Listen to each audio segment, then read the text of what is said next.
Hello friends, வீட்டில் நிறைய கருவேப்பிலை இருந்ததுனால இந்த கருவேப்பிலையை வச்சு இன்றைக்கி துவையல் தான் பண்ணலான்னு பண்ணேன். இது எப்படி பண்ணலான்னு பார்க்கலாமா?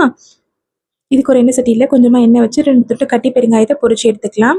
இது கூடவே 1 டேபிள் ஸ்பூன் கடலைப்பருப்பு, 1 டேபிள் ஸ்பூன் உளுத்தம் பருப்பு, காரத்துக்கு ஏற்ற மாதிரி மிளகா எல்லாத்தையும் சேர்த்து நல்லா வறுத்துக்கலாம்.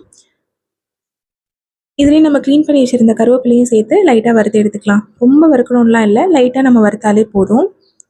அவ்வளோதான். இது எல்லாத்தையும் நம்ம ஆற வச்சுக்கலாம். இது ஆறுனதுக்கப்புறம் ஒரு மிக்சர் ஜாரில் நம்ம வறுத்து வச்சுருந்ததெல்லாம் சேர்த்துக்கலாம். இது கூடவே ஒரு துண்டு புளியை நான் ஊற வச்சு சேர்த்துருக்கேன். நான் எதுக்கு ஊற வச்சுருக்கேன்னா, ஏதோ துவையல் அரைக்கும் போது நம்ம சில நேரத்தில் நமக்கு புளி மசியாமல் அங்கங்கே நமக்கு தட்டுப்படும். இப்படி ஊற வச்சு சேர்த்தோன்னா அந்த மாதிரி இருக்காது. தேவையான அளவு உப்பு சேர்த்து அரைச்சிக்கலாம். திரும்பவும் ஒரு எண்ணெய் சட்டியில் கொஞ்சமாக நல்லெண்ணெய், கடுகு தாளிச்சிட்டு நம்ம அரைச்சி வச்சுருக்க துவையல் இது கூட சேர்த்து லைட்டாக வதக்கி எடுத்துக்கலாம். நம்ம இது மாதிரி வதக்கிறதுனால துவையல் சீக்கிரம் கெடாமல் இருக்கும். நம்ம தேங்காயும் வைக்கல, அதனால சீக்கிரமாக கெடாது. சுடான சாதத்தில் கொஞ்சமாக துவையல் சேர்த்துட்டு நல்லெண்ணெய் ஊற்றி பிசைஞ்சு சாப்பிட்டோன்னா சூப்பராக இருக்கும். அடுத்தது இந்த கருவேப்பிலை இருக்குல்ல, இந்த கொழுந்து கருவேப்பிலையை நம்ம இப்படியே சாப்பிட்லாம். கருவேப்பிலையில் நிறைய ஹெல்த் பெனிஃபிட்ஸ் இருக்குது. நம்ம முடிக்கு நல்லதுன்னு நமக்கு தெரியும். அயன் கண்டென்ட் இருக்குது, பிளட் பியூரிஃபையரும் கூட.